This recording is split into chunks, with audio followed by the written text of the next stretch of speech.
मेरे प्यारे प्यारे व्यूअर्स, आज की ये जो कहानी मैं आप लोगों के लिए लेकर आई हूँ ये बहुत प्यारी है। प्लीज़ कहानी को अंत तक ज़रूर सुनिएगा। चलिए कहानी की शुरुआत करते हैं। प्लीज़ फ्रेंड्स, कहानी को अंत तक ज़रूर सुनिएगा। कुलक्षणी पापिन शादी के 5 साल बाद ही मेरे बेटे को खा गई। अच्छा होता उसकी जगह तू मर जाती। 7 बज गए पर एक कप चाय नसीब नहीं हुई। लीलावती जी ने रोज़ की तरह सुबह सुबह अपना पुराना आलाप दोहराया। सुधा बिना कुछ कहे चाय का कप लीलावती जी को पकड़ाकर अपनी 4 साल की बेटी को तैयार करने में लग गई।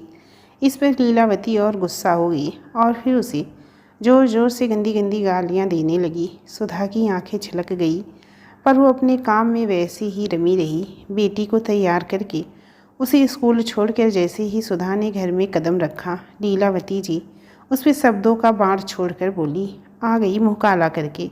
अब जल्दी से खाना बनाएगी या मुझे भी मारने का प्लान है। पढ़ी लिखी सुधा से ये रोज़ रोज़ की बेइज्जती सही नहीं जा रही थी, पर उसके पास कोई दूसरा ठिकाना भी तो नहीं था। 4 साल की बेटी के साथ अकेले रहना मतलब गंदी नज़रों की कैद में रह वक्त एक डर के साए में जीना। कम उम्र में विधवा हुई औरतों को इसी गंदी नज़र से देखता है ये पुरुष प्रधान समाज। हर कोई मदद करने के बहाने उनके अकेलेपन का फ़ायदा उठाना चाहता था। कम से कम लीलावती जी के संरक्षण में वो महफूज थी, इसीलिए वो सीधे किचन में आकर खाना बनाने लगी। पर आंसुओं की धार अभी भी उसकी पलकों और गालों को भिगो रहा था। वो ना चाहते हुए भी अतीत में डूबती चली गई। 7 साल पहले सुधा, ओ सुधा, कॉलेज नहीं जाना क्या? देख, पहले ही हम बहुत लेट हो चुके हैं। सुधा की बेस्ट फ्रेंड और हमराज निशा ने झल्लाते हुए गर्ल्स हॉस्टल के बाहर से आवाज़ दी। तभी सुधा भागती हुई निशा के पास आई और अपने दोनों कान पकड़कर बोली, सॉरी निशु, मैं तैयार ही हो रही थी कि तभी मैंने देखा कि कॉलेज जाने में 1 घंटा बाकी था, तो सुधा ने बात अधूरी छोड़ दी। निशा, तो तू अपनी फेवरेट सीरियल देखने लगी होगी, सही कहा ना? अब ये बता, तूने कुछ खाया भी है या ऐसे ही आ गई? सुधा मासूमियत से, लेट हो गई थी इसीलिए कुछ नहीं खा पाई। कैंटीन में कुछ खा लूँगी, आइंदा से नहीं करूँगी, पक्का, प्रॉमिस। निशा मुस्कुराती हुई, तू नहीं सुधरेगी। हर हफ्ते तू मुझसे प्रॉमिस करती है और फिर तोड़ देती है। अब कॉलेज चल, मैं तेरे लिए गर्मा गर्म कचौरी और तेरी फेवरेट आलू की सब्जी लाई हूँ, लाइब्रेरी पीरियड में खा लेना। सुधा निशा के गाल खींचकर, थैंक यू सो मच, तू मेरा कितना ख्याल रखती है। निशा झूठा गुस्सा दिखाते हुए, अब मेरा गाल छोड़ेगी भी? सुधा शरारत से, हाँ, मैंने गाल जरा सा खींच क्या लिया, तू गुस्सा हो गई। और जब जीजू तुझे परेशान करेंगे तो तब तो तुझे बहुत मज़ा आएगा। निशा, पहले जीजू मिल तो जाएं, ऐसा ना हो मुझसे पहले तू ही निपट ले। सुधा मुँह बनाकर बोली, मुझे इन सब फालतू चक्करों में नहीं पड़ना। दोनों बातें करते करते अपने क्लासरूम में घुस रही थी कि सुधा एक लड़के से टकरा गई। लड़के ने सॉरी कहा तो सुधा भुनभुनाने लगी, पहले तो जानबूझकर टकरा जाते हैं और फिर सॉरी बोलकर अच्छे होने की एक्टिंग करते हैं। मैं खूब समझती हूँ ऐसे लड़कों को। वो लड़का कमरे से निकलते हुए एक्सक्यूज मी कहा, क्या कहा आपने? मैं जानबूझकर टकराया आपसे? खुद की शक्ल देखी है आईने में? सुधा इन सब यादों में खोई हुई थी कि लीलावती जी चिल्लाते हुए, मर गई क्या? इतनी देर हो गई पर अभी तक खाना नहीं बना। पता नहीं किसके ख्यालों में डूबी रहती हैं महारानी। सुधा, बस अभी लाई माझी। सुधा ने डिनर टेबल पे लीलावती जी की प्लेट लगाई और खुद भी उनके साथ खाना खाने बैठ गई। लीलावती जी खाना खाते हुए सुधा की प्लेट को घोर रही थी, पर सुधा इसकी परवाह किए बिना खाना खाने लगी। सुधा ने जैसे ही अपनी प्लेट में थोड़ा सा और चावल लिया, लीलावती जी बोली, और कितना खाएगी? मेरे बेटे को खाकर तेरा पेट नहीं भरा? आखिर मेरा कसूर क्या है? विकास जी के चले जाने का दुख आपसे ज़्यादा मुझे है। आखिर मेरी पति थी वो। क्यों इतनी नफरत करती हैं आप मुझसे और कोहू से? सुधा ने बिलखते हुए कहा। लीलावती जी गुस्से से, मुझसे जुबान लड़ाएगी? विकास की जिद की वजह से तेरी जैसी लड़की को अपनाना पड़ा, जिसके ना जात का पता है ना धर्म का। मेरा बस चलता तो तुझे कब का उठाकर फेंक देती। सुधा सुधा लीलावती जी और खुद की प्लेट उठाकर किचन के बाकी के काम निपटाने लगी। अभी कुहू को लाने में वक्त था तो सुधा अपने कमरे में आकर लेट गई और फिर से अपने अतीत में खोने लगी। सुधा को उस लड़की की बात पे बहुत गुस्सा आया, पर तब तक प्रोफेसर क्लास में आ गए तो उस लड़के से ध्यान हटाकर पढ़ाई में लग गई। लाइब्रेरी पीरियड में दोनों कैंटीन आ गई। सुधा निशा की टिफ़िन खोलते हुए, वाह क्या खुशबू है, भूख और बढ़ गई है। निशा, बस सूंघेगी ही या खाएगी भी? सुधा पहला निवाला मुंह में डालते हुए, मज़ा आ गया, आंटी को मेरी तरफ से थैंक यू बोल देना। निशा, बोल दूंगी, पर मुझे भी तो खाने दे। सुधा निशा की तरफ टिफ़िन बढ़ाते हुए, ले तू भी खा। दोनों सहेलियां बातें करते हुए कचौरी खाने लगी कि तभी सुधा की नज़र उसी लड़की पर पड़ी। सुधा उसे घूरते हुए निशा से बोली, क्या देखकर प्रिंसिपल ने इसका एडमिशन एक्सेप्ट किया है? देखने में अंकल लगता है। हाँ, हम लोगों से थोड़ा बड़ा है, पर अंकल टाइप भी नहीं है। कितना हैंडसम तो लग रहा है। निशा ने उस लड़के का जायज़ा लेते हुए कहा। सुधा कुछ गलत ही बोलने वाली थी कि तभी एक लड़का उस लड़के को गुड आफ्टरनून सर, फिर कुछ और लड़कों ने जब उस लड़के को गुड आफ्टरनून कहा तो सुधा ने तो अपना माथा पीट लिया। निशा, बाप रे, तूने नए प्रोफेसर से पंगा ले लिया, अब तो वो जमकर हमारी क्लास लेंगे। सुधा ने घबराते हुए, हाँ यार, पर अब क्या करूं, वो तो मेरी जान ही ले लेगा। निशा, पहले तो उन्हें आप बोल और अभी चलकर उनसे माफ़ी मांग ली, मुझे लगता है वो माफ़ कर देंगे। सुधा, ठीक है। सुधा ने अपने आजू बाजू देखा और फिर उस लड़के की टेबल की तरफ बढ़ी और फिर चेयर खींचकर उसके बगल में ही बैठ गई। निशा भी सुधा के बगल में बैठ गई। अचानक सुधा को अपने बगल में बैठा देख कॉफ़ी पीते लड़के के चेहरे की भाव बदल गए और वो सुधा से बोला, बदतमीज़ लड़की, यहाँ क्या कर रही हो? आई एम सॉरी सर, सुधा जैसे रो देने वाली आवाज़ में बोली। सुधा को ऐसे देखकर उस लड़के को गुस्से की जगह हंसी आ गई। सुधा ने उसे हंसते देखा तो रोने लगी। वो लड़का, आई एम सॉरी, प्लीज़ मुझे माफ़ कर दो। सुधा मुस्कुराते हुए, कोई बात नहीं। उस लड़के ने सुधा की तरफ हाथ बढ़ाकर, hi, I am Vikas Rathore, your English professor. Sudha को उससे हाथ मिलाना अच्छा तो नहीं लग रहा था, पर इस बार वो उसे नाराज़ नहीं करना चाहती थी, इसीलिए उसने विकास से हाथ मिलाकर कहा, मैं सुधा, मेरा टाइटल नहीं है, क्योंकि मुझे ये नहीं पता कि मेरे माँ बाप कौन हैं। इतना बोलकर सुधा उदास हो गई। विकास को सुधा की बात सुनकर अंदर से बहुत बुरा लग रहा था, पर वो ये बात जताकर सुधा को और दुखी नहीं करना चाहता था, इसलिए सुधा का ध्यान भटकाने के लिए निशा से पूछा, आपने अपना नाम बताया नहीं? मेरा नाम निशा शर्मा है और मैं सुधा की बेस्ट फ्रेंड हूँ। विकास, अच्छा अब मैं चलता हूँ। इतना कहकर विकास क्लास लेने चला गया। निशा और सुधा भी अपनी क्लास में आ गई। रात को बेड पे आने के बाद विकास सुधा के बारे में सोचने लगा।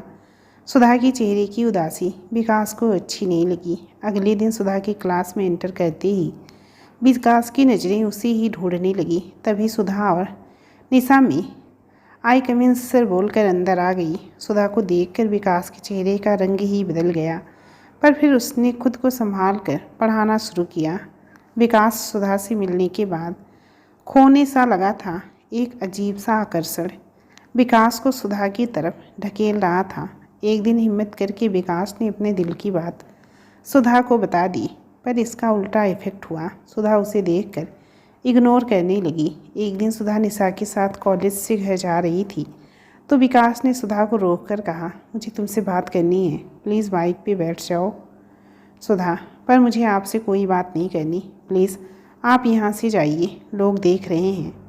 बस एक बार मेरे साथ चलो, फिर तुम्हें कभी परेशान नहीं करूँगा। निशा सुधा से, प्लीज़ चली जा, लोग देख रहे हैं। मेरे घर वालों ने ये सब देख लिया तो तेरे साथ भी नहीं रहने देंगे। सुधा बेमन से विकास की गाड़ी पर बैठ गई। विकास ने एक रेस्टोरेंट के पास बाइक रोक दी और सुधा के साथ रेस्टोरेंट आ गया। सुधा एक खाली टेबल देखकर चेयर खींचकर बैठ गई। विकास भी उसके सामने ही बैठ गया। सुधा, जल्दी बोलिए, क्या बोलना है आपको? विकास सुधा की आंखों में देखकर, तुम्हें सच में नहीं पता कि मैं क्या बोलना चाहता हूँ? सुधा ने सर झुकाकर, नहीं विकास, यही बात मेरी आंखों में आंखें डालकर कहो। सुधा ने विकास की आंखों में अपने लिए प्यार देखकर पलकें झुका ली। विकास, क्या हुआ? बोलो। अब तो मुझे यकीन हो गया कि तुम भी मुझे पसंद करती हो। मैं वो वजह जानना चाहता हूँ जिसकी वजह से तुम मुझसे दूर रहती हो। सुधा, मैंने बोला ना कि ऐसी कोई वजह नहीं है। विकास, ठीक है, फिर आज के बाद मैं तुम्हें कभी परेशान नहीं करूँगा। इतना कहकर विकास उठकर जाने लगा तो सुधा ने उसका हाथ पकड़कर कहा, मैंने बोला और आप चल दिए, यही था आपका प्यार? विकास वहीं रुक गए। तुम्ही ने तो बोला था कि तुम मुझे पसंद नहीं करती हो, तो क्या करता? बोलो। सुधा, बैठ जाइए। विकास फिर से बैठ गया। आपने बताया नहीं कि आप मुझसे क्या कहना चाहती थी? विकास, बताया तो था। सुधा शरारत से, मुझे तो ऐसा कुछ भी याद नहीं। विकास, पक्का ना? सुधा, हाँ पक्का। विकास सुधा का हाथ अपने हाथों में लेकर घुटनों के बल बैठ कर जोर से चिल्लाया, I love you, I love you, I love you so much Sudha. Sudha शर्माती हुई, मैंने इतनी ज़ोर से बोलने को तो नहीं कहा था। अब चुपचाप बैठ जाइए। विकास शरारत से, बैठूंगा, पर एक शर्त पे, तुम्हें भी ऐसे ही चिल्ला के आई लव यू बोलना पड़ेगा। सुधा शर्माती हुई धीरे से, आई लव यू टू। विकास उदास होने की एक्टिंग करने लगा। सुधा प्लीज़ मान जाइए ना। सुधा, पर मुझे डर लग रहा है। विकास सुधा का हाथ अपने हाथ में लेकर, कैसा डर? विकास, मैं जा रहा हूँ। ये कहकर विकास ने झूठ मूठ जाने का नाटक किया। तभी सुधा ने ज़ोर से चिल्लाकर कहा, आई लव यू टू विकास जी। विकास मुस्कुराते हुए आया और सुधा की चेयर के करीब अपनी चेयर खींचकर बोला, थैंक यू सो मच सुधा। मैं इस दिन का कब से इंतज़ार कर रहा था। ऐसा लग रहा है मेरी ज़िंदगी पूरी हो गई। सुधा, पर मुझे डर लग रहा है, पता नहीं हमारे रिश्ते का कोई भविष्य होगा या नहीं। विकास सुधा का हाथ अपने दोनों हाथों में थाम कर, तुम ऐसा क्यों सोच रही हो? तुम्हें मुझ पर भरोसा नहीं है? सुधा, आप पर तो है, पर आपके घर वाले मुझे। सुधा ने अपनी बात अधूरी छोड़ दी। मैं समझ गया तुम्हारी बात को। तुम्हें लगता है कि मेरे घर वाले तुम्हें एक्सेप्ट नहीं करेंगे, यही ना? मेरे घर में मेरी माँ है जो मुझसे बहुत प्यार करती हैं। उसे तो मैं चुटकियों से मैं मना लूँगा। और एक छोटा भाई है जिसे हमारी शादी से कोई दिक्कत नहीं होगी। सुधा, पर आपके रिश्तेदार? विकास, पागल हो क्या? मैंने अपने सारे रिश्तेदारों को खुश रखने का ठेका ले रखा है। देखो, रिश्तेदार होते ही हैं नुक्स निकालने के लिए। तुम खुश हो ना? सुधा शरारत से, यस सर। विकास सुधा के गाल पे प्यार से मारकर, खबरदार, जो मुझे सर कहा मैं तुम्हें इंग्लिश में फेल कर दूंगा। तुम मुझे जानू, स्वीटू, डार्लिंग या कुछ और बोल सकती हो, मगर प्यार से। सुधा, अच्छा जी, आपने प्रोफेसर होने का रौब दिखा रहे हैं, तो फिर आई लव यू कैंसिल, मैं जा रही हूँ। इतना कहकर सुधा जाने लगी तो विकास ने उसका हाथ पकड़कर उसे अपनी बाहों में भरकर बोला, मेरी जान, ऐसे रूठा मत करो, मुझे बिल्कुल अच्छा नहीं लगता है। मैं बस तुमसे बहुत सारा प्यार करना चाहता हूँ, और इसके बदले तुम भी मुझे थोड़ा सा प्यार कर लेना, ठीक है? सुधा, सब इधर ही देख रहे हैं, मुझे छोड़िए ना प्लीज़। विकास ने उसे छोड़ दिया और बैठने का इशारा किया। विकास, अब बहुत हो गया प्यार मोहब्बत की बातें, अब थोड़ा सीरियस हो जाएं। अभी तुम्हारी स्टडी कंप्लीट होने में 2 साल बाकी हैं, तो तुम पढ़ाई पे ध्यान देना। तुम्हारी फाइनल एग्ज़ाम के बाद मैं माँ से तुम्हारे बारे में बात करूँगा। एक और बात, हमारे प्यार के बारे में निशा के अलावा किसी को मत बताना, वरना कॉलेज में हमारे बारे में तरह तरह की बातें होंगी। कॉलेज में मैं बस तुम्हारा प्रोफेसर रहूँगा। हाँ, पर इसका मतलब ये नहीं कि तुम मुझसे बच जाओगी। मैं हर संडे तुम्हें हॉस्टल से पिक करूँगा, हम दिन भर घूमेंगे। मुझे तुम्हारा एक दिन तो मिल सकता है ना? सुधा मुस्कुराती हुई, हाँ, मुझे भी संडे का इंतज़ार रहेगा। विकास उदासी से, मैं तो पूरे हफ्ते संडे का इंतज़ार ही करूँगा।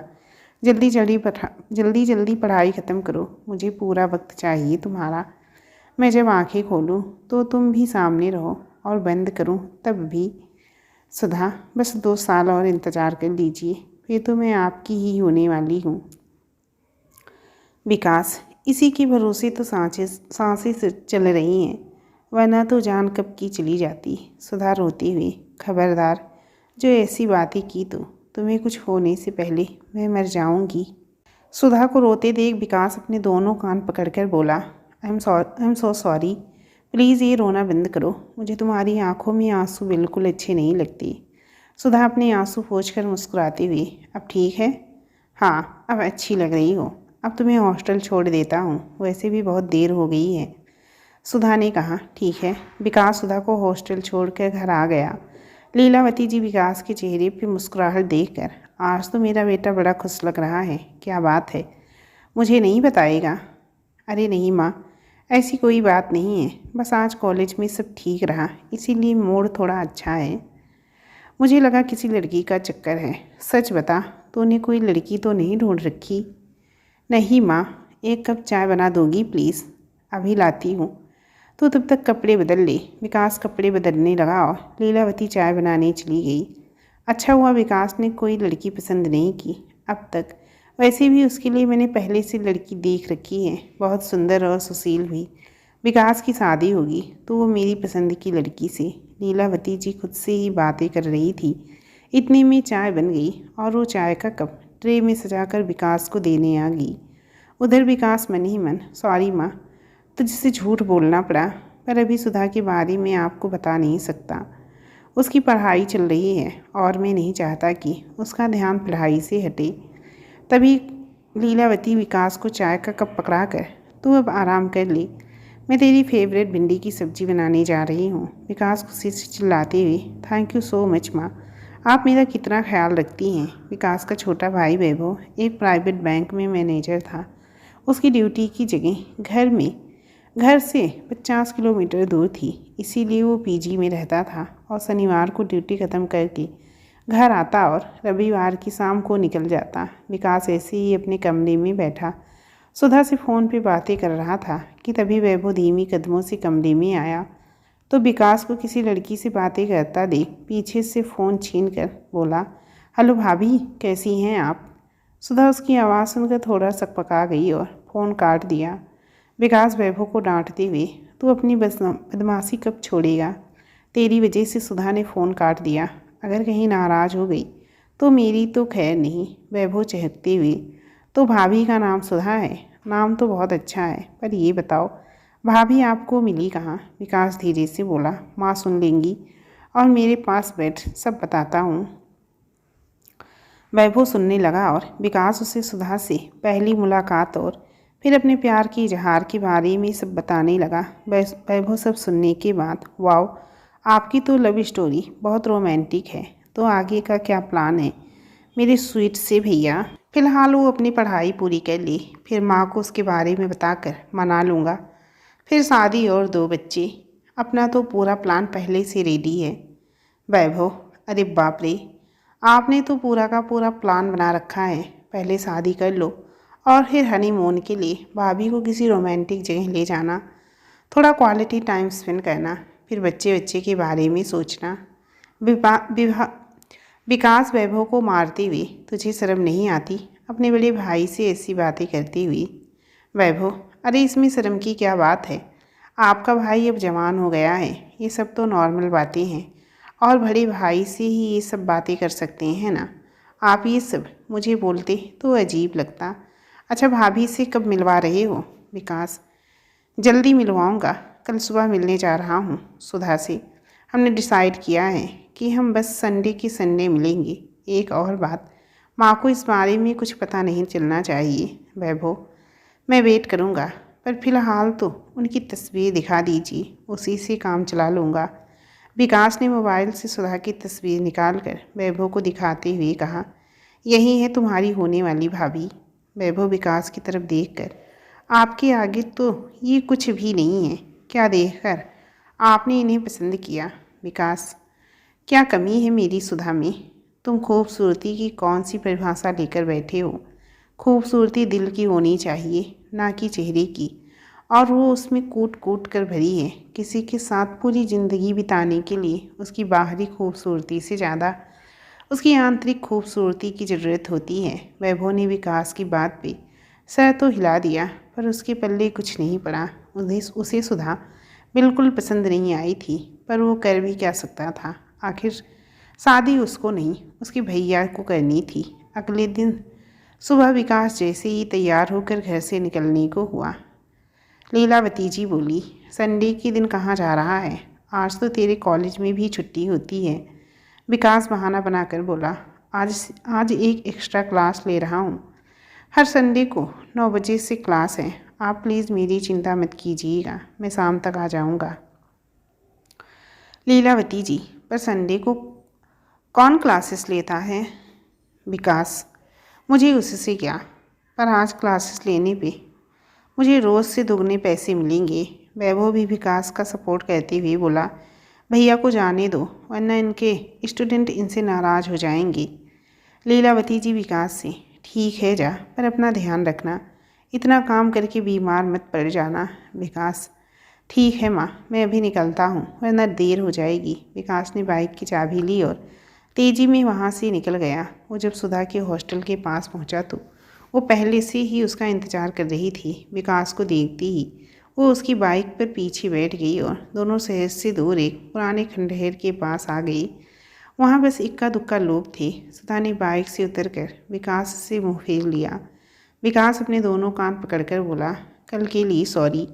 पर वैभव ने पीछे से मोबाइल छीन लिया। तुम्हारा इकलौता देवर है तो थोड़ा परेशान करना तो उसे बनता है।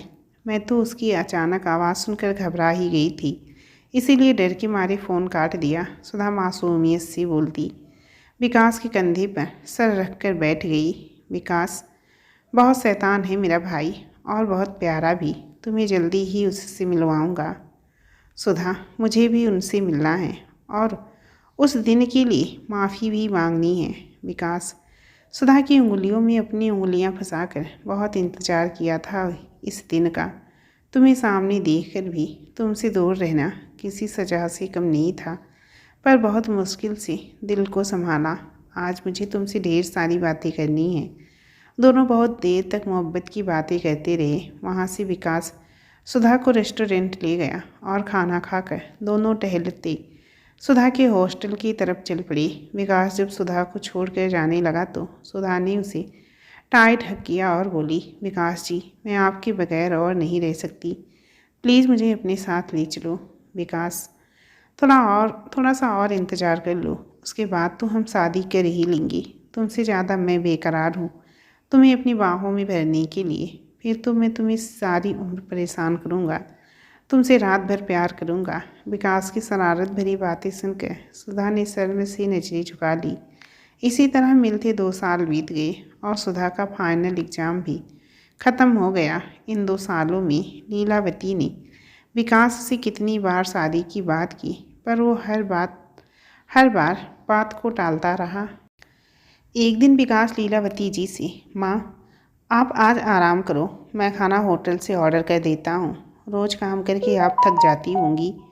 लीलावती जी, आज माँ की बड़ी चिंता हो रही है। मैं कब से कह रही हूँ कि शादी कर ली, बहू आ जाएगी तो मुझे भी काम में हाथ बटाने वाली कोई मिल जाएगी और मेरा अकेलापन भी दूर हो जाएगा।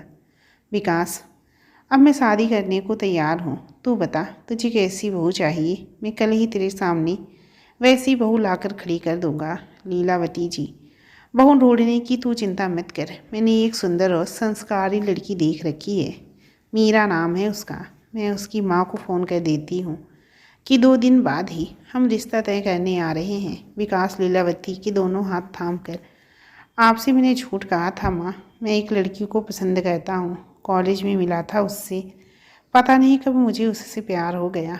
उसकी बीए की पढ़ाई चल रही थी, इसीलिए आपको पहले नहीं बताया। माँ, वो बहुत अच्छी है, आप उससे मिलेंगी तो खुश हो जाएंगी।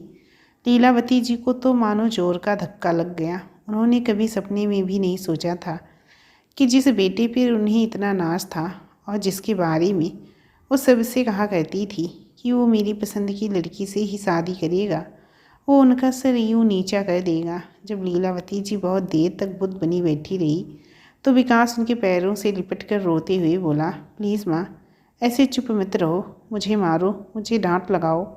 लीलावती जी विकास से बहुत प्यार करती थी, इसीलिए वो अपने गुस्से को काबू में करके बोली, चलो जो हो गया वो हो गया, अब मुझे अपनी बहू से तो मिलवा दे, मैं भी तो देखूं कि ऐसी कौन सी लड़की है जिसके पीछे तो पागल बना फिर रहा है। सच माँ, आप उससे मिलना चाहती हैं? लीलावती जी, हाँ सच। कल उसे घर लेते आना। विकास लीलावती जी के गले लग गए। थैंक यू सो मच माँ। आप नहीं जानती कि मैं इस बात को लेकर कितना परेशान था कि पता नहीं आप मानेंगी भी या नहीं। सुधा के बिना मैं ज़िंदगी गुजारने के बारे में सोच भी नहीं सकता। लीलावती जी, अगर मुझे वो पसंद नहीं आई तो फिर भी उससे शादी करिएगा?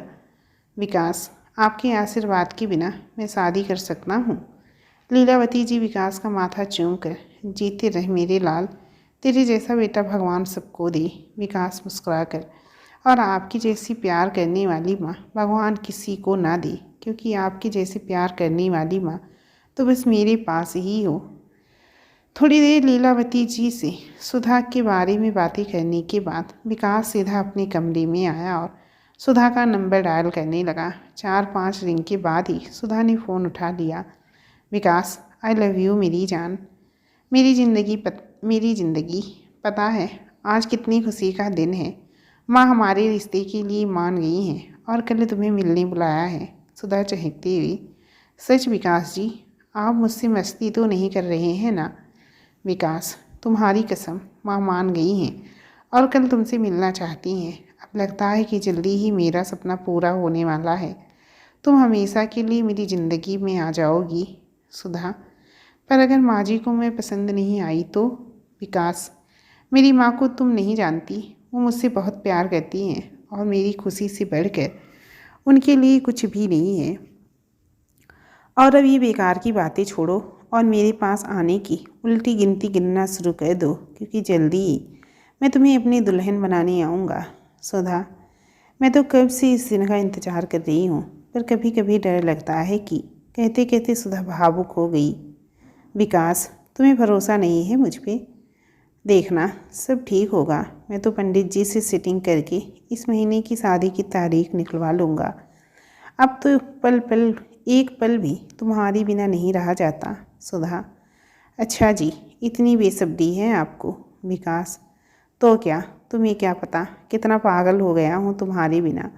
ना ठीक से सो पाता हूँ ना जाग। कॉलेज में तुम्हें रोज़ देख लिया करता था, पर तुम्हारे एग्ज़ाम की वजह से कई दिनों से तुमसे ठीक से मिल भी नहीं पाया। सुधा, मेरा भी मन नहीं लग रहा है कई दिनों से। लगता है कब आपके पास आ जाऊं।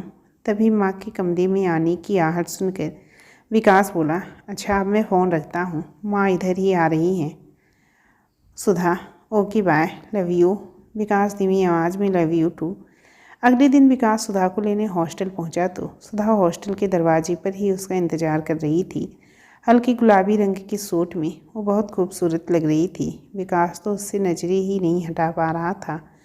तभी सुधा उसकी आंखों की आगे चुटकी बजाकर बोली, मुझे देखती ही रहना है या माँ जी से मिलवाना भी है?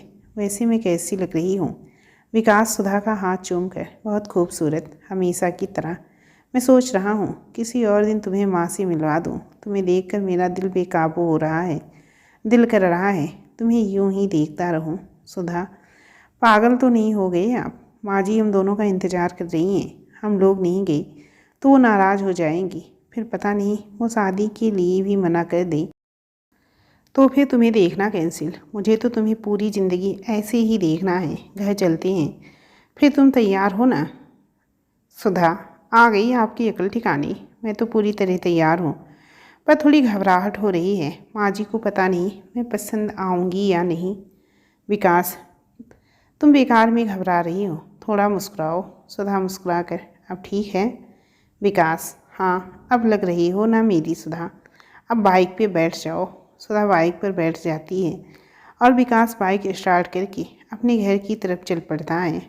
उधर लीलावती जी, मैं कोई भी ऐप दिखाकर सुधा को नापसंद कर दूंगी। मेरे बेटे पर तो जादू कर रखा है उसने।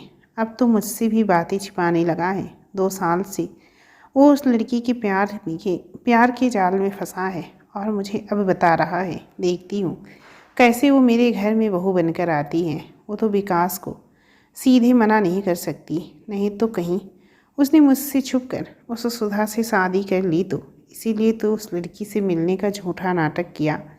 मेरे घर की बहू तो निर्मला ही बनेगी।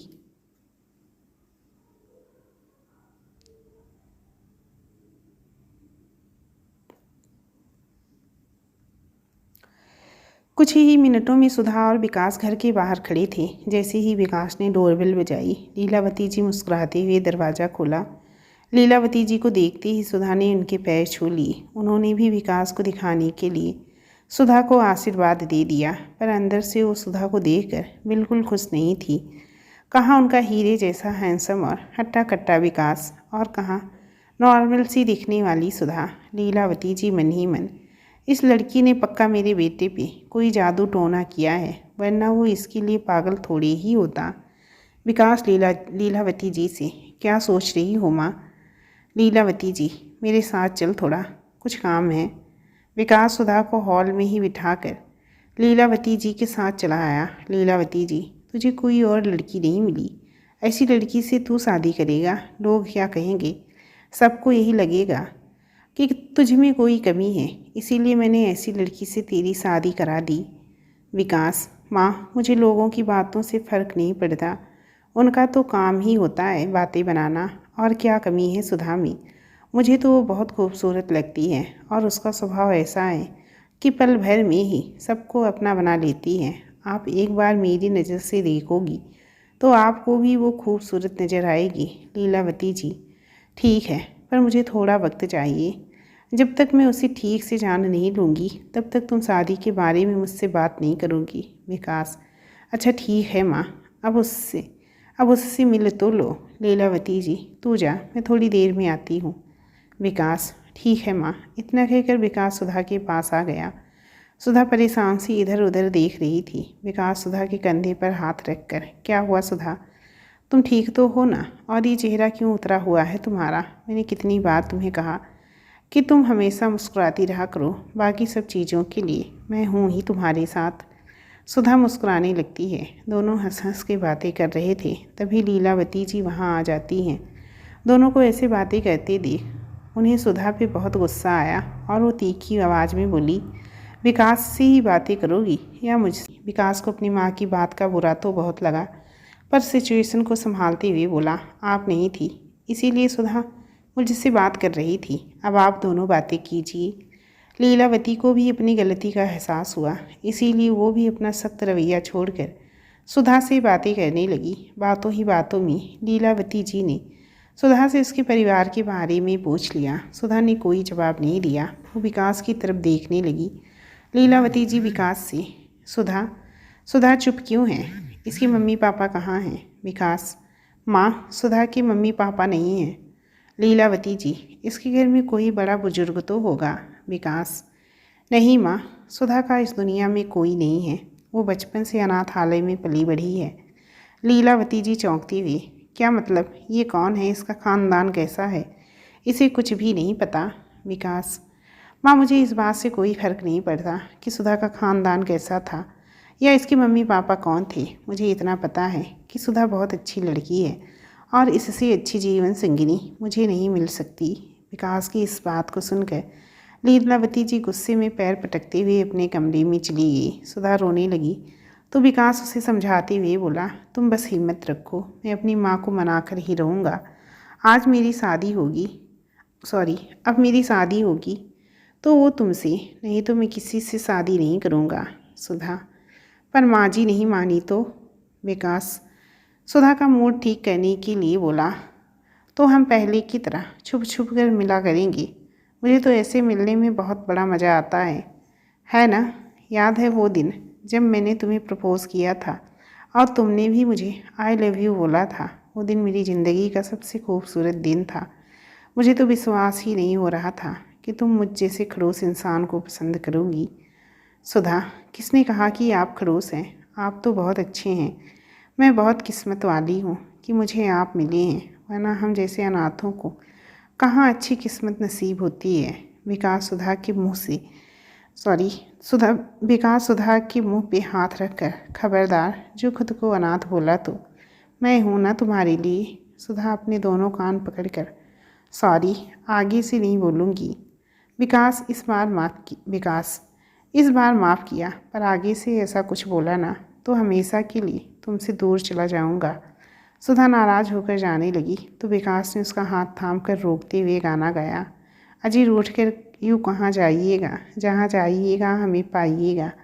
उसका गाना सुनकर सुधा का गुस्सा छूमंतर हो गया, पर वो विकास से झूठ मूठ नाराज़ होने का नाटक करने लगी। विकास, यार मान जाओ ना, जानती हो ना कि तुम नाराज़ हो जाती हो तो मुझे कुछ भी अच्छा नहीं लगता। सुधा, मैं एक शर्त पे आपको माफ़ करूँगी। आपको कान पकड़ कर 10 बार उठक बैठक करना पड़ेगा।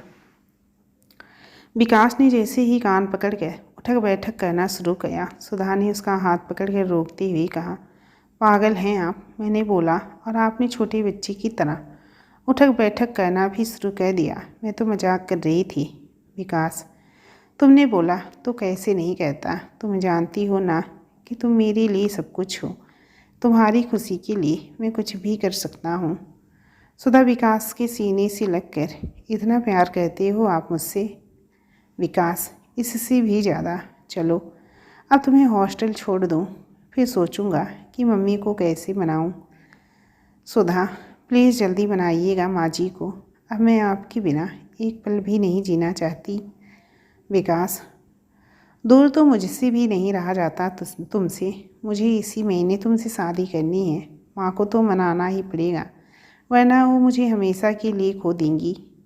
सुधा विकास से अलग होकर, प्लीज़ जो भी कीजिएगा उससे माँ जी को तकलीफ़ ना हो। वो बहुत प्यार करती हैं आपसे। इनकी जगह पे मैं भी रहती तो ऐसे ही रिएक्ट करती। विकास, पता है मुझे कि माँ मुझसे बहुत प्यार करती हैं। एक बार को वो वैभव से रूठ सकती हैं, पर मुझसे नहीं। मुझ में जान बसती है उनकी। तुम चिंता मत करो, माँ को मेरी वजह से कोई तकलीफ़ नहीं होगी और मैं इसी महीने ही तुमसे शादी करूँगा। तुमसे, ये मेरा वादा है तुमसे। तुम तैयार हो जाओ मेरी होने के लिए। सुधा, सच? आई लव यू विकास जी। विकास सुधा का माथा चूम कर, आई लव यू टू।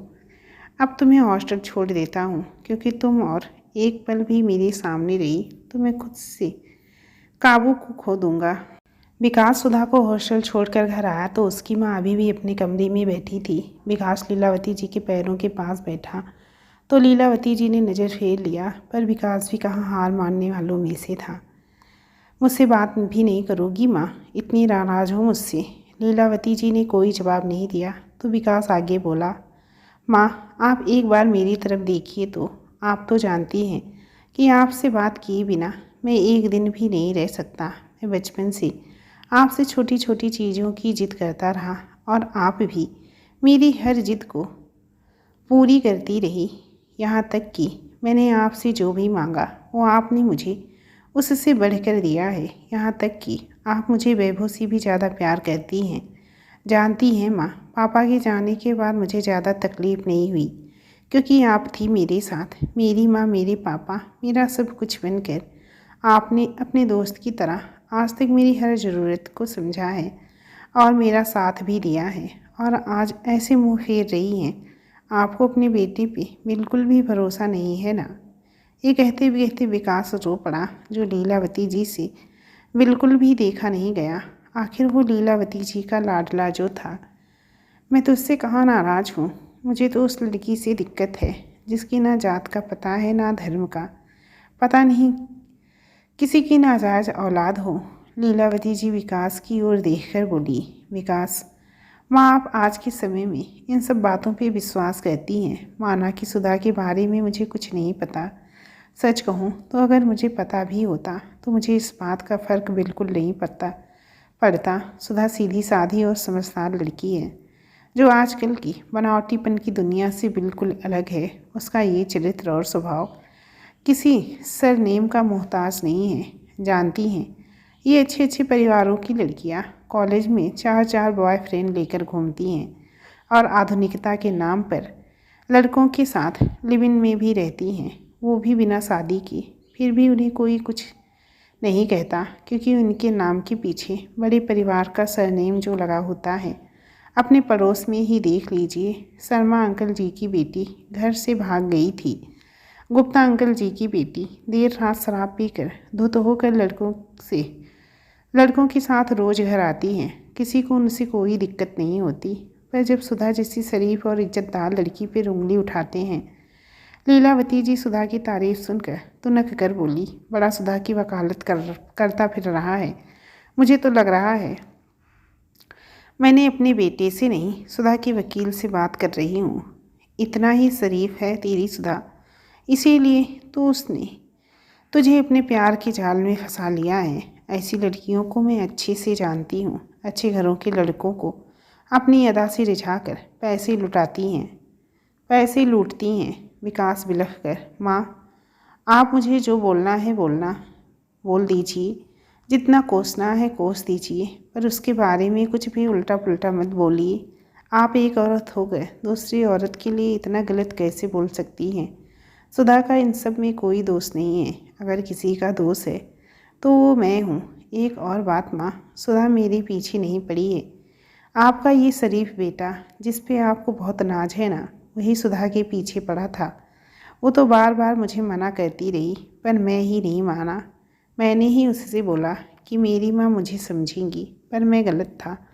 आप भी और लोगों की जैसी ही हैं माँ।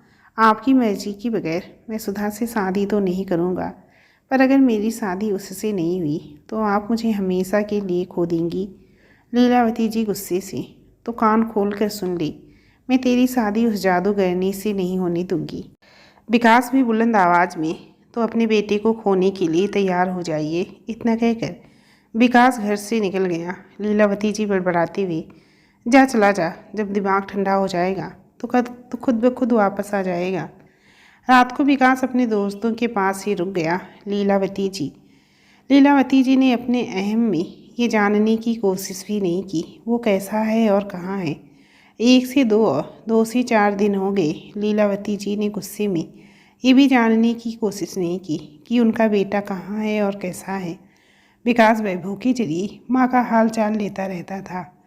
वैभव ये सब देखकर परेशान था। शनिवार को जब वैभव घर आया तो लीलावती जी रोते हुए उसे अपना दुखड़ा सुनाने लगी। वैभव जानता था कि लीलावती जी यहाँ गलत हैं, और अगर उसने अभी परिस्थितियों को नहीं संभाला तो बहुत देर हो जाएगी, और माँ बेटे के रिश्ते में दरार आ जाएगी।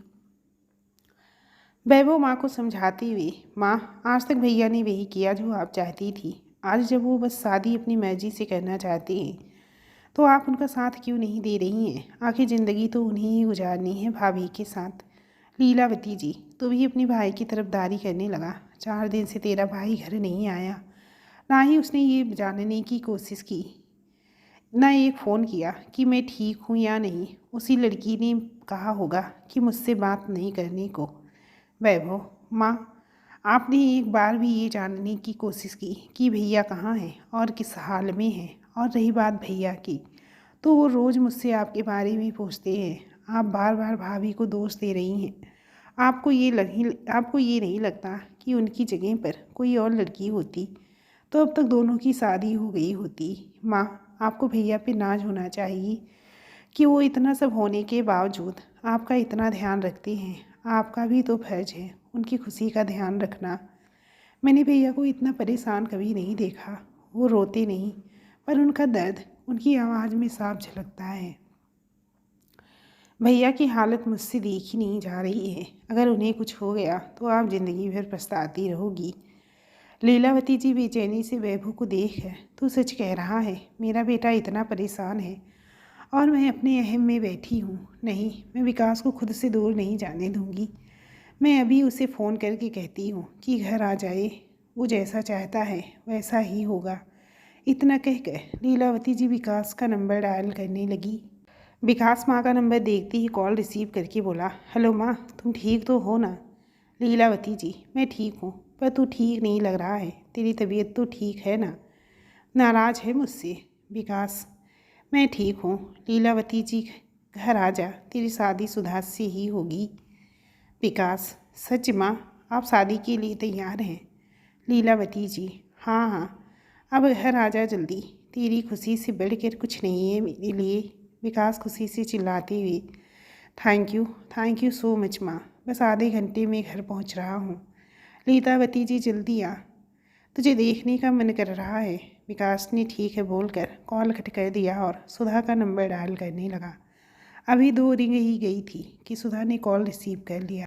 सुधा, माँ मान गई शादी के लिए। क्या? सुधा को तो जैसे अपने कानों पर विश्वास ही नहीं हो रहा था। हाँ सुधा, माँ हमारी शादी के लिए तैयार हो गई हैं। खुद को तैयार कर लो मेरी दुल्हन बनने के लिए। आप सच कह रहे हैं ना? माँ जी सच में मान गई हैं? हाँ, आज माँ का फ़ोन आया था, बोल रही थी कि वापस आ जा, तेरी शादी सुधा से ही होगी। अब मैं घर के लिए निकल रहा हूँ, कल मिलते हैं, शादी की शॉपिंग भी तो करनी है।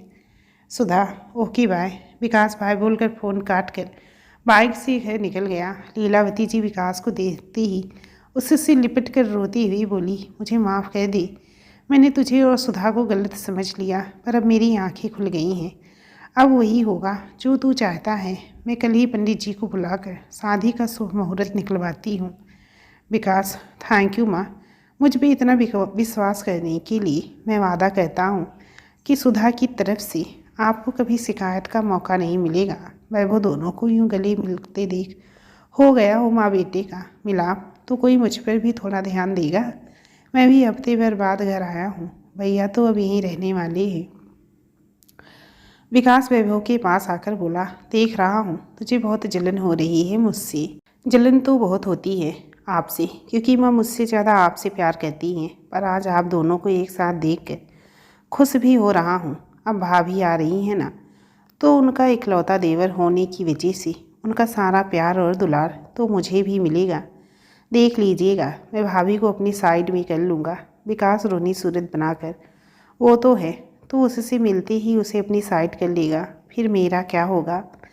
वैभव विकास का चेहरा देखकर हंसते हुए बोला, ड्रामा करने में आप भी कम नहीं हो। उसकी बात सुनकर विकास मुस्कुरा दिया और दोनों को मुस्कुराते देखकर लीलावती जी भी मुस्कुराने लगी। पंडित जी ने सीधे 6 महीने बाद का मुहूर्त बताया, जिसे सुनकर विकास ने अपना माथा पीट लिया। तभी उसे एक आइडिया आया और उसने लीलावती जी को पंडित जी के लिए चाय नाश्ता लाने को कहा। लीलावती जी चाय लाने चली गई तो विकास पंडित जी से बोला, पंडित जी, शादी की तारीख इस महीने की नहीं निकल सकती? पंडित जी, बिल्कुल नहीं, इस महीने तो क्या, अगले 5 महीने तक शादी का कोई योग नहीं है। विकास पंडित जी के हाथ में 2000 रख है, देखिए कहीं इस महीने में कोई शुभ दिन निकल जाए। आप तो परम ज्ञानी हैं, आप चाहें तो कुछ भी हो सकता है। पंडित जी जेब में पैसा डालकर फिर से पोथी देखने लगी। तभी लीलावती जी चाय नाश्ता लेकर आ गई। पंडित जी लीलावती जी से खुश अंदाज में, अरे इस महीने की 25 तारीख को बहुत सुंदर शादी का योग बन रहा है। ऐसा योग 10 सालों में एक बार ही बनता है। पता नहीं इस पे कैसे मेरा ध्यान नहीं गया लीलावती जी, पर हम इस महीने शादी नहीं कर सकते। शादी की ढेर सारी तैयारियां करनी है, आखिर इस घर की पहली शादी है, सारे रिश्तेदारों को भी बुलाना है, इन सब चीज़ों में समय लगता है। पंडित जी चुप हो गई। तभी वैभव बोला, भैया और मैं हूँ ना, सब कुछ टाइम पे हो जाएगा। पंडित जी भी लीलावती को सुनाते हुए बोले, आपका बेटा सही कह रहा है, शादी का ऐसा योग बहुत किस्मत वालों के नसीब में होता है। अगर इस महीने शादी नहीं हुई तो आप लोग बाद में पछताएंगे। लीलावती जी ने कुछ देर के लिए सोचा और हाँ कर दिया। शादी की तैयारियां होने लगी और 15 दिन के अंदर ही विकास और सुधा की शादी हो गई।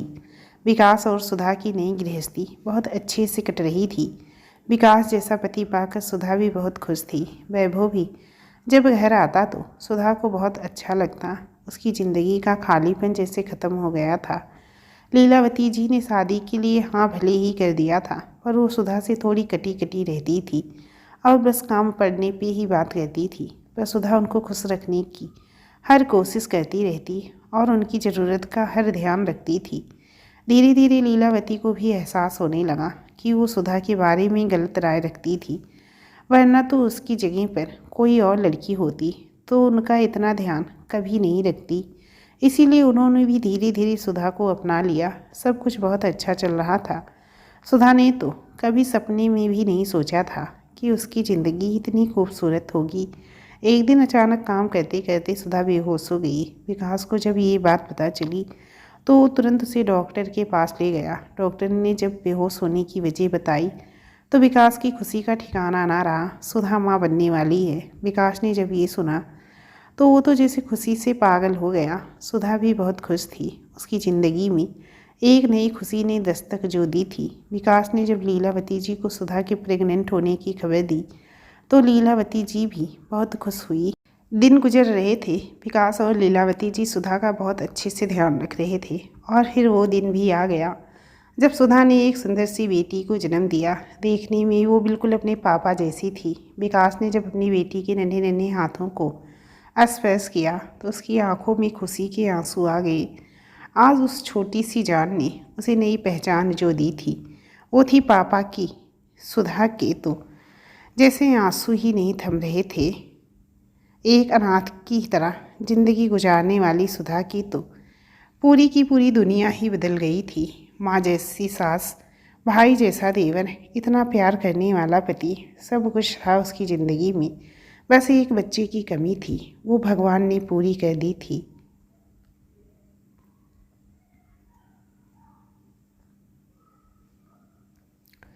लीलावती जी ने बड़ी धूमधाम से विकास की बेटी का नामकरण करवाया और उस नन्ही सी जान को पीहू नाम दिया गया। पीहू नाम की तरह ही बहुत प्यारी थी। घर में सबकी जान उसमें बसने लगी थी। लीलावती का तो सारा वक्त ही पीहू के आगे पीछे घूमने लगा था। समय के साथ विकास और सुधा का प्यार भी बढ़ता जा रहा था। दोनों हर मायने में परफेक्ट कपल थे। देखते देखते शादी के 5 साल पूरे हो गए थे। सुधा की ज़िंदगी में सब कुछ बहुत अच्छा चल रहा था। सुधा को अपना जन्मदिन पता नहीं था, इसीलिए विकास हर साल सुधा से अपनी पहली मुलाकात के दिन को सुधा के जन्मदिन की तरह मनाता था। इस साल भी उसी दिन विकास ने सुधा के लिए एक सरप्राइज डिनर प्लान किया था और इसीलिए वो कॉलेज से घर आ रहा था ताकि वो सब कुछ अच्छे से कर सके। पहले ही कॉलेज में बहुत देर हो गई थी, इसीलिए उसने बाइक की स्पीड थोड़ी तेज कर दी थी। बाइक चलाते हुए वो सुधा से अपनी पहली मुलाकात के बारे में सोचता मुस्कुराता गीत गुनगुना रहा था। वो अपने ख्यालों में इतना खो गया था कि उसे इस बात का ध्यान ही नहीं रहा कि उसकी तरफ तेज़ी में एक कार आ रही है। जब वो उसका ध्यान कार की तरफ गया तब तक बहुत देर हो गई थी। कार बिल्कुल उसके पास आ गई थी। विकास ने बाइक टर्न करने की कोशिश की पर तब तक कार उसकी बाइक को घसीटती दूर तक ले गई। टक्कर इतनी तेज़ थी कि विकास की ऑन द स्पॉट डेथ हो गई। जैसे ही लीलावती जी और सुधा को इस बात की खबर मिली तो दोनों बिल्कुल टूट ही गई। वैभव भी तुरंत घर के लिए निकल गया। सुधा तो बिल्कुल पागल ही हो गई थी। थोड़ी देर में वो बेहोश हुई जा रही थी। जैसे ही विकास के खून से सनी हुई लाश घर आई तो लीलावती जी उससे लिपट कर रोने लगी। बेचारी पीहू को तो कुछ समझ ही नहीं आ रहा। वो बार बार विकास की लाश के पास जा रही थी और पापा पापा बोलकर उसे उठाने की कोशिश कर रही थी, पर विकास अब लौट के कहाँ आने वाला था। विकास ने सुबह ही लीलावती जी को इस सरप्राइज डिनर के बारे में बताया था और ये भी बताया था कि आज वो घर जल्दी आएगा क्योंकि उसे सुधा को बहुत खूबसूरत सा तोहफा भी देना है। इस बात ने लीलावती जी के दिमाग में घर कर लिया और वो विकास की मौत का जिम्मेदार सुधा को ही मानने लगी। विकास के अंतिम संस्कार के बाद वैभव 2 हफ्ते के लिए घर ही पर ही रुक गया ताकि वो माँ और भाभी को थोड़ा संभाल सके।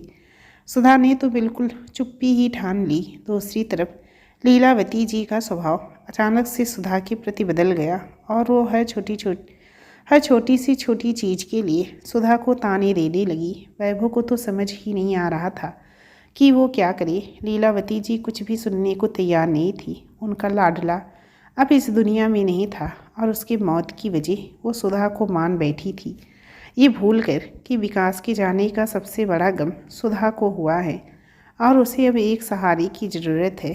फिर उसे खड़े होने के लिए उसकी ज़िंदगी के तो सारे रंग ही विकास अपने साथ ले गया था।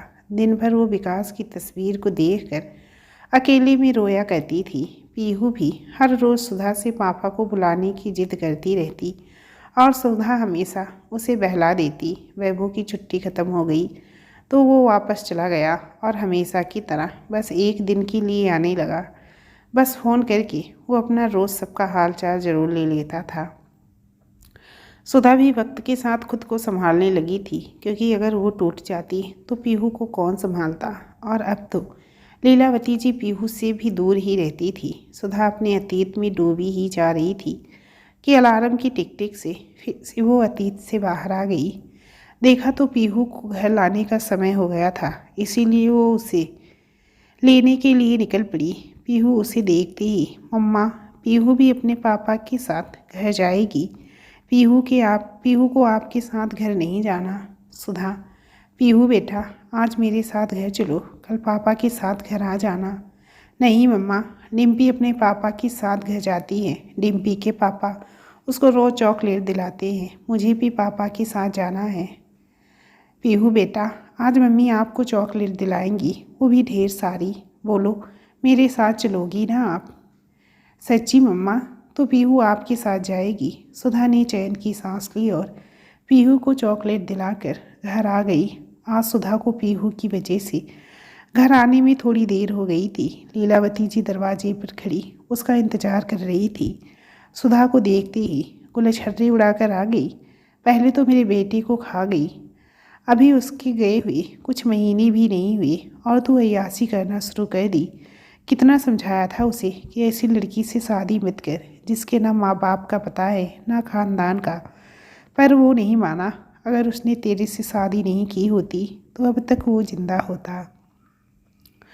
सुधा उनकी हर बात को नज़रअंदाज करते हुए पीहू को लेकर अपने कमरे में आ गई और उसके कपड़े बदलाकर खाना खिलाने लगी। खाना खाकर पीहू सो गई। विकास जी प्लीज़ वापस आ जाइए। आप क्यों चले गए मुझे और पीहू को अकेला छोड़कर?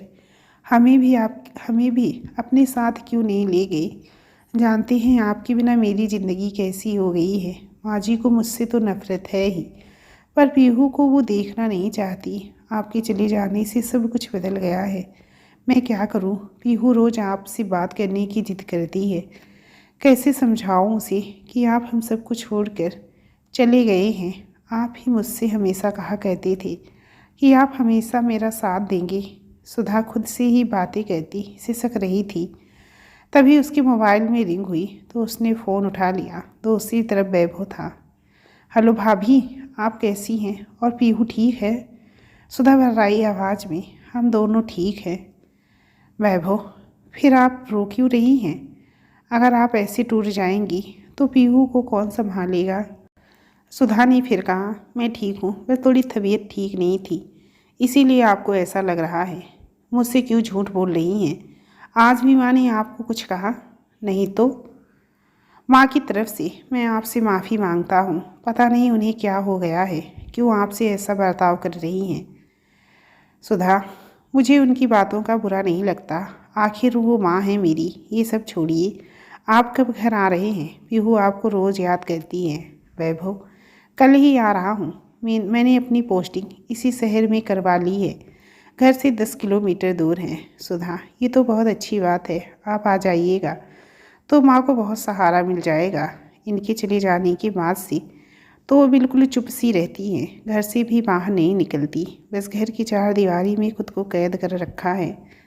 जानता हूँ, इसीलिए तो घर आ रहा हूँ हमेशा के लिए। अच्छा भाभी, अब मैं फ़ोन रखता हूँ, मुझे पैकिंग भी करनी है। सुधा ने कहा, ठीक है। मैं भाभी और पीहू के लिए कुछ नहीं कर पा रहा भैया। आप भाभी को हमेशा खुश देखना चाहते थे, पर आपके जाने के बाद से तो जैसे भाभी से खुशियाँ रूठ सी गई हैं। मुझसे भाभी की ये हालत देखी नहीं जाती। उन्हें माँ की वजह से कितना कुछ सहना पड़ रहा है। मुझे माफ़ कर दो भैया, मैं आपकी तरह सब कुछ नहीं संभाल पा रहा। वैभव विकास को याद करके रोते हुए खुद से बातें कर रहा था। अगले दिन वैभव अपना सारा सामान लेकर घर आ गया। लीलावती जी उसे देखकर कुछ खास खुश नहीं हुई, पर पीहू उसे देखती ही दौड़ती हुई उनके पास आकर बोली, चाचू आप आ गए? मुझे पापा के पास ले चलो ना, मुझे पापा के पास जाना है। वैभव, चाचू तुम्हें पापा के पास ले जाएंगे, पर आज पीहू चाचा के साथ घूमने जाएगी। बोलो, जाओगी ना? पीहू, नहीं, पीहू आपके साथ नहीं जाएगी। पीहू को पापा के पास जाना है। वैभव पीहू को गोद में लेकर, चाचू पीहू को आज ढेर सारे खिलौने दिलाएंगे और पीहू की पसंदीदा चॉकलेट आइसक्रीम भी खिलाएंगे। पीहू वैभव के गाल पे किस करके फिर पीहू भी चाचा को बहुत सारी किस्सी देगी। वैभव, अरे वाह, आपकी किस्सी तो बहुत मीठी है, बिल्कुल आपकी तरह। अच्छा, अब आप खेलने जाओ, चाचू आपको शाम को घुमाने ले जाएंगे। ओके चाचू। इतना कहकर पीहू वैभव की गोद से उतरकर खेलने चली गई। वैभव लीलावती जी के पास बैठ गया। माँ, आपकी तबीयत कैसी है? लीलावती जी, बस जिंदा हूँ। वैसे भी मेरा ध्यान रखने वाला तो मुझे छोड़कर चला गया। वैभव, ऐसा क्यों बोल रही हैं? भाभी हैं आपका ध्यान रखने के लिए, और अब मैं भी आ गया हूँ यहाँ हमेशा के लिए। लीलावती जी, ये कुलक्षणी रखेगी मेरा ध्यान। पहले अपने पति को खा गई और अब मुझे भी निगलना चाहती है। वैभव, प्लीज़ माँ, भाभी के बारे में कुछ भी उल्टा पुल्टा मत बोलिए, वो बहुत अच्छी हैं। आप रोज़ उन्हें इतना कुछ सुनाती हैं, फिर भी आपका कितना ख्याल रखती हैं। और भैया के एक्सीडेंट में भाभी का क्या दोष है? ये तो सोचिए कि आपने अपना बेटा खोया तो आपको इतनी तकलीफ़ हो रही है, भाभी ने तो अपना पति खोया है। आपने सोचा है कि भाभी अब कितनी अकेली हो गई हैं? आपने भी तो शादी के कुछ साल बाद ही पापा को खो दिया था। तब दादी भी आपको कितना कुछ सुनाती थी और आप चुपके चुपके रोया करती थी, और आज आप उसी चीज़ के लिए भाभी को रोज़ कोसती हैं। फिर आप में और दादी में क्या अंतर है? लीलावती जी वैभव को आंखें दिखाकर, क्या कहा तुमने? इस औरत से मेरी बराबरी करेगा? अब यही दिन देखना रह गया है मेरे नसीब में।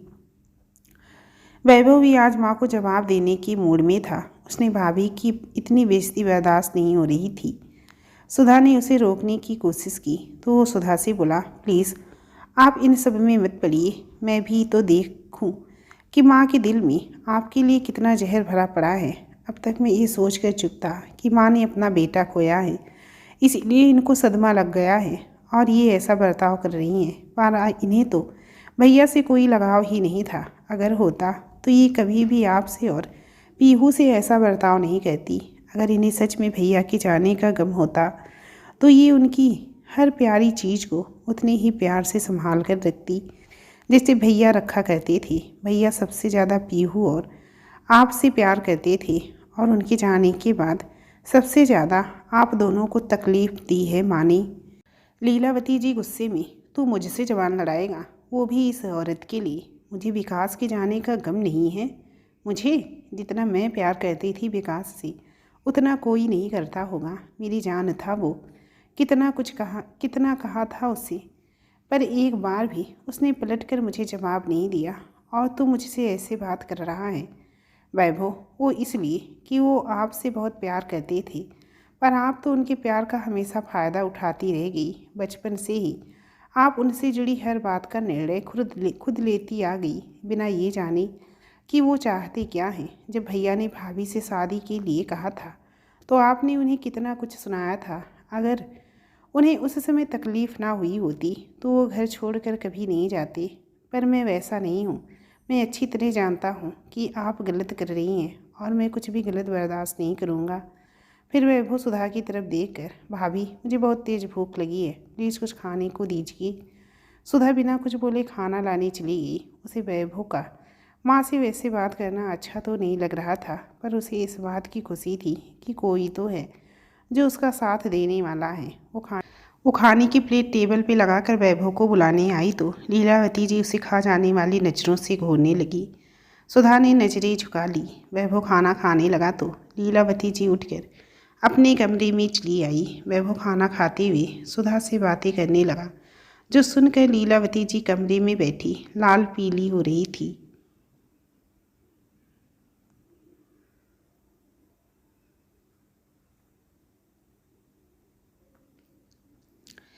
वैभव भी उन्हें सुनाने के लिए ज़ोर ज़ोर से बोल रहा था। सुधा बेचारी चाह कर भी कुछ नहीं कर पा रही थी। आज तक उसने वैभव को इतने गुस्से में कभी नहीं देखा था। हमेशा तो वो हंसी मजाक करता मुस्कुराता रहता था, पर आज उसके अंदर जैसे आग जल रही थी। शाम को वैभव लीलावती जी को दिखाने के लिए सुधा को भी जिद करके अपने साथ ले आया। पीहू भी आज बहुत खुश थी। इतने समय के बाद वो अपने चाचू और माँ के साथ बाहर आई थी। सुधा को भी बाहर आकर थोड़ा अच्छा लग रहा था। वैभव पीहू और सुधा को पहले मूवी और फिर वहाँ से होटल खाना खिलाने ले आया। आज भैया के जाने के बाद पहली बार वैभव ने सुधा के चेहरे पर मुस्कुराहट देखी थी। सुधा को यूं मुस्कुराता देख उसे अंदर से बहुत सुकून मिल रहा था। रास्ते से उसे लीलावती जी के लिए भी खाना पैक करवा लिया। उधर लीलावती जी अकेले कमरे में बैठी कुढ़ रही थी और सुधा को गालियां भी दे रही थी। उससे बिल्कुल बर्दाश्त नहीं हो रहा था वैभव का सुधा का यूं ख्याल रखना। सुधा और वैभव के घर आते ही लीलावती जी उस सुधा पे बरसते हुए बोली, आखिर वैभव को भी अपने बस में कर ही लिया तूने। तेरी नीयत पे मुझे पहले ही शक था। आज तेरी असलियत सामने आ ही गई मेरे। इसकी आंखों पे भी विकास की तरह पट्टी बंध गई है। अब तो इससे खाकर ही मानेगी। सुधा, बस कीजिए माँ जी, आपको जरा भी एहसास है कि आप क्या बोले जा रही हैं। विकास जी को तो पहले ही आप खो चुकी हैं और अब वैभव जी के बारे में ऐसी बातें कर रही हैं। आपको क्या लगता है बस आपने बेटा खोया है? मेरा तो कुछ गया ही नहीं है। जैसे मैंने अपना पति, अपना दोस्त, अपना सब कुछ खोया है, मेरी बेटी ने अपने पापा को खोया है। आपसे कम हमारी तकलीफ नहीं है। पीहू जब बार बार विकास जी के बारे में पूछती है और उससे मिलने की जिद करती है तो कितनी तकलीफ़ होती है मुझे, ये आप क्या जाने। आप मुझसे इसीलिए नफ़रत करती है कि मैं अनाथ हूँ। जब आपको मुझसे इतनी ही नफ़रत थी तो आपने शादी के लिए हाँ क्यों की? नहीं कर देती विकास जी की मुझसे शादी। और अब आपको यही डर सता रहा है ना कि मैं वैभव जी को आपसे दूर कर रही हूँ। तो ठीक है, मैं कल सुबह ही पीहू को लेकर आप सबसे दूर चली जाऊँगी। तब तो आपको कोई परेशानी नहीं होगी ना। मैं भी अब थक चुकी हूँ आपकी नफ़रत सहते सहते। मुझ में नफ़रत भी समझ आती है, पर पीहू से आप इतनी नफ़रत क्यों करती हैं? पहले तो पीहू में आपकी जान बसती थी। उस नन्ही जान ने आपका क्या बिगाड़ा है? एक तो उसने इतनी छोटी उम्र में अपने पापा को खो दिया। उसको संभालने की बजाय आप तकलीफ़ दे रही हैं। लीलावती जी रोते हुए, तुम दोनों की वजह से ही मेरा बेटा मुझसे दूर हुआ है। चली जाए यहाँ से। कल से घर में सुकून तो रहेगा। तेरी वजह से मनहूसियत फैल गई है चारों तरफ। वैभव गुस्से में, इतनी नफ़रत है ना आपको भाभी से और पीहू से? तो ठीक है, मैं भाभी और पीहू यहाँ अब नहीं रहेंगे, पर सिर्फ वो दोनों घर से नहीं जाएंगी, मैं भी जाऊँगा। अब रहिए आप अकेले इस घर में। सुधा वैभव से, आप माँ जी के पास रहकर उनका ख्याल रखिएगा। मैं और पीहू अकेले इस घर से जाएंगे। वैभव, अब तो मैंने पक्का इरादा कर लिया है कि मैं आपको इस तरह घुट घुट कर जीने नहीं दूंगा। आप मेरे साथ मेरे कमरे में चलिए, मुझे आपसे कुछ बात करनी है। सुधा, क्या बात करनी है बोलिए। वैभव, यहाँ नहीं, कमरे में, मैं आपका इंतज़ार कर रहा हूँ, जल्दी आइए। वैभव अपने कमरे की तरफ जाते हुए बोला। वैभव को गुस्से में देखकर सुधा भी उसके पीछे पीछे कमरे में आ गई। वैभव सुधा को अपने पास बैठाकर, अब जो मैं बोलने जा रहा हूँ उसे ध्यान से सुनिएगा और समझने की कोशिश कीजिएगा। सुधा, हाँ बोलिए। वैभव, मैं आपसे शादी करना चाहता हूँ। ऐसा नहीं है कि मैंने आपको आज तक गलत नज़र से देखा हूँ, भैया की कसम, पर मैं आपको और पीहू को यूं घुट घुट कर जीते हुए नहीं देख सकता। भैया की जान आप दोनों में बसती है। आप दोनों को यूं तकलीफ़ में देखकर भैया की आत्मा को भी शांति नहीं मिल रही होगी।